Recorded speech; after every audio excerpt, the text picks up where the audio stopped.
Good morning, students. In previous video, we have discussed how was the Indian Constitution made.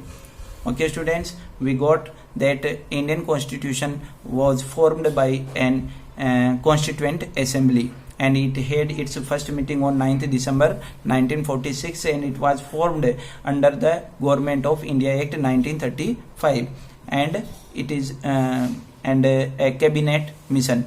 There were three members in cabinet mission, and 389 members were in our Constituent Assembly.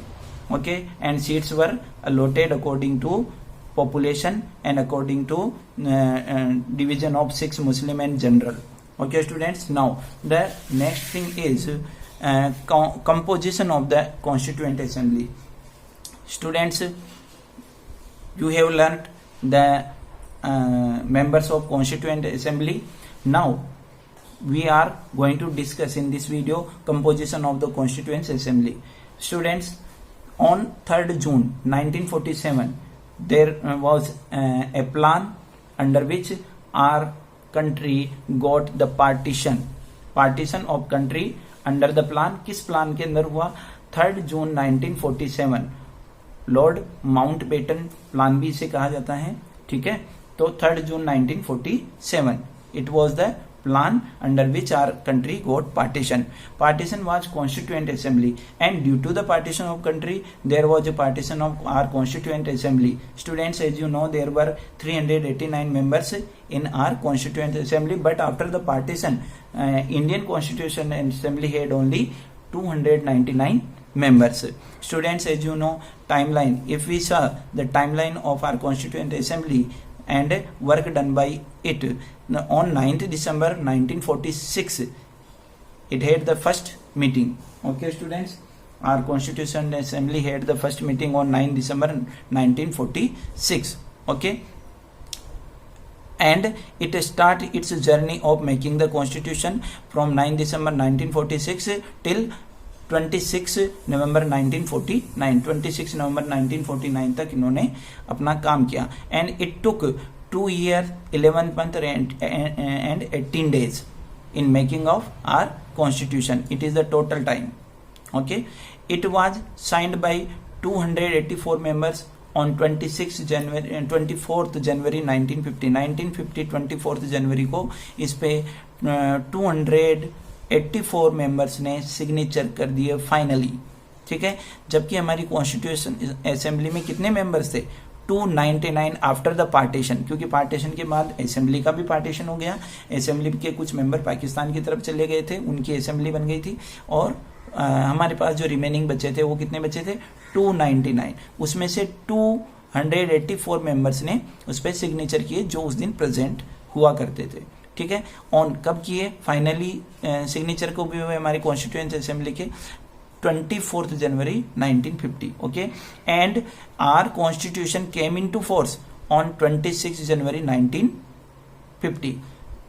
तो students, एक question यहां से बनता है कि जब हमारा constitution 26 जनवरी 1949 को प्रिपेयर हो गया था, तो हमारा इम्प्लीमेंटेशन उसका 1950 को क्यों हुआ? तो रीजन आपने क्लास 10th में भी पढ़ा था. Lahore session Jawaharlal Nehru demanded full independence, पूर्ण स्वराज्य की उन्होंने मांग की थी, और 26 जनवरी 1930 को फर्स्ट अपना इंडिपेंडेंस मनाने के लिए मनाया गया था. हालांकि उसमें लोगों ने इंटरेस्ट नहीं लिया, लेकिन इस डेट की इंपॉर्टेंस बनाए रखने के लिए हमने हमारी कॉन्स्टिट्यूएंट असेंबली ने 2 month का वेट किया और हमारे कॉन्स्टिट्यूशन को इम्प्लीमेंट किया 26 जनवरी 1950 को. बाकी हमारा कॉन्स्टिट्यूशन बनके कब तैयार हो गया था? 26 नवंबर 1949. Okay students, now the constitution was formed horrendous violence due to partition. अब हमारा जो कॉन्स्टिट्यूशन बना है वो एक बहुत ही क्रिटिकल कंडीशन में, बहुत ही वायलेंस जब चल रहा था, पार्टीशन जब देश का हो रहा था, उस समय हमारा कॉन्स्टिट्यूशन बना. अब इससे हमारे लीडर्स ने constitution maker learned a lesson क्या लेसन सीखा? Serious attempts were made to make the assembly a representative body. तो उन्होंने लेसन सीखा कि हमारी जो असेंबली है उसे एक रिप्रेजेंटेटिव बॉडी होना चाहिए। And what is the meaning of representative body? Members of all religion were given representative. It means all the members from different religion give equal chance in our constituent assembly। Okay, हमारी constituent assembly में सभी धर्मों के लोगों को equal chance दिया जाना चाहिए। इस चीज को, इसको हम कहते हैं representative. Okay, next thing, assembly है 28 शेड्यूल कास्ट। जब रिलीजन, सभी रिलीजन आ गए तो उसमें शेड्यूल्ड कास्ट के भी 28 मेंबर्स को शामिल किया गया। 82% of the seats were occupied by the Congress party itself. फिर भी 82% सीट्स किसके पास रही? कांग्रेस के पास। इसमें भी डिफरेंट आइडियोलॉजी वाले लोगों को शामिल किया गया था। Okay, now the next thing is the principle of deliberation. Next topic is what do you mean by principle of deliberation. We will talk in this topic. Deliberation, procedure adopted values gained by it. मतलब deliberation के through जो procedure चलेगा उसके through जो values हमारे पास आएगी उसे ही हम गेन करेंगे, उसे ही हम लेंगे। हमारी कॉन्स्टिट्यूशन असेंबली का ऐसा डिसीजन था। और डेलिब्रेशन का मीनिंग क्या हुआ?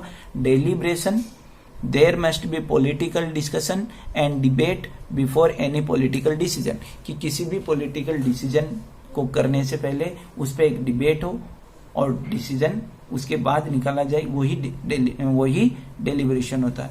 Representative, what is the meaning? We have already learned about this कि when will you call a country और कॉन्स्टिट्यूशन रिप्रेजेंटेटिव। कि हम किसी देश को कब जाकर के रिप्रेजेंटेटिव या किसी कॉन्स्टिट्यूशन को कब रिप्रेजेंटेटिव मान सकते हैं?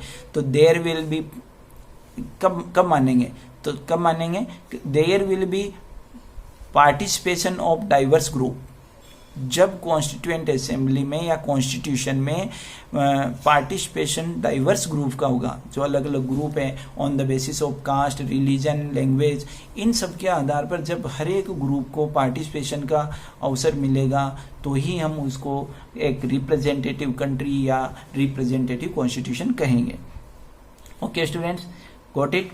Next question, what will representative of diverse group do. अब रिप्रेजेंटेटिव जो डाइवर्स ग्रुप्स के हैं वो क्या करेंगे? तो deliberate over the interest of the whole nation. तो उनका सबसे पहला कर्तव्य क्या होगा कि अपने ग्रुप का तो इंटरेस्ट उनको ध्यान में रखना ही है, लेकिन but the nation first, interest of whole nation first. ऐसा ना हो कि अपने ग्रुप को कोई बेनिफिट देने के लिए वो नेशन के बारे में नहीं सोचे। नहीं, पहले हमें नेशन के लिए सोचना। कोई हमें हार्मफुल ऐसी चीज या ऐसा रूल या रेगुलेशन नहीं बनाना है जो देश के लिए हार्मफुल हो जाए। ओके स्टूडेंट्स, तो पहला काम क्या करना है? Deliberate over the interest of whole nation. की सबसे पहले पूरे देश के हित में हमें विचार विमर्श करना है। There were many question. ठीक है, हम रिप्रेजेंटेटिव हो गए, रिप्रेजेंटेटिव कमेटी हमारी बन गई। अब हमारा कॉन्स्टिट्यूशन जो है उस पर कई सारे क्वेश्चन सामने आए लोगों के। हमारी जो असेंबली थी, कॉन्स्टिट्यूएंट असेंबली, उसमें रिप्रेजेंटेटिव वगैरह सब चीजें कंप्लीट है, लेकिन फिर भी कई सारे क्वेश्चन है जिस पर विचार विमर्श करना था। तो वो जो विचार विमर्श करके जो बनाया गया कॉन्स्टिट्यूशन वही है, उसी को हम कहते हैं deliberation. First question arose, should India adopt a centralised और decentralised system of government? What type of form of government should India adopt? Centralised और डिसेंट्रलाइज्ड? किस तरह की गवर्नमेंट अपनाना है? सेंट्रलाइज्ड गवर्नमेंट रखना चाहिए अपने को या डिसेंट्रलाइज रखना चाहिए? इट मीन्स पावर का डिस्ट्रीब्यूशन होना चाहिए या सेंटर के हाथ में पावर होने चाहिए? First question. Second question arose, what should be the powers of the judiciary? कितने पावर हमें जुडिशरी को दिए जाने चाहिए? किस तरह के पावर हमें जुडिशरी को दिए जाने चाहिए? Should the constitution protect properly right? क्या हमारा कॉन्स्टिट्यूशन ऐसा होना चाहिए या ऐसा होगा जिससे हमारे राइट्स को प्रॉपरली प्रोटेक्शन मिल सके? All these questions debated and discussed in our constituent assembly. There were so many meetings to discuss these questions, but there was only one question universal suffrage, एक क्वेश्चन ऐसा था universal suffrage का जिसे discuss करने की जरूरत नहीं हुई, इस पे सब एग्री एक साथ हो गए थे। ठीक है, तो ये एक एक्सेप्शन है, but they were debated, discussion and resolve. लेकिन ये जितने भी क्वेश्चन हुए थे उन सब पर डिबेट की गई, डिस्कशन किया गया और तब उनके बारे में डिसीजन लिया गया। तो ये जो प्रोसेस होता है डिबेट करने का, डिस्कशन करने का, इसी को हम क्या कहेंगे, डेलिब्रेशन, ताकि कोई गलत रूल रेगुलेशन न बने जो हमारे देश के लिए हार्मफुल हो जाए। नाउ इसी में एक चीज और आती है, public reason. Students, as you know, कोई भी चीज जब होती है तो उसका हमें रीजन देना पड़ता है कि क्या रीजन है। मैं मान लीजिए मैं आपको कहूं कि इस स्टूडेंट को आपकी क्लास का हेड, आपके स्कूल का हेड बॉय बना दिया जाए, वाई, क्यों, क्या वो इलेक्शन में जीता है या उसमें ऐसी क्या आपने एबिलिटी देखी कि आपने उसे स्कूल का हेड बॉय बनाया। तो उसके लिए प्रॉपर रीजन होना चाहिए। मैं आपको कह सकता हूं कि जुलाई में बारिश होगी, क्यों होगी साहब, क्योंकि मानसून का टाइम होता है, सीधा सा रीजन है। तो उसी तरह पब्लिक रीजन होना चाहिए, डिस्कशन एंड रीजन आर्ग्यूमेंट, कि किसी भी चीज को आप इंप्लीमेंट करने जा रहे हो और कॉन्स्टिट्यूशन में शामिल करने जा रहे हो तो उसका प्रॉपर रीजन हम लोग दें।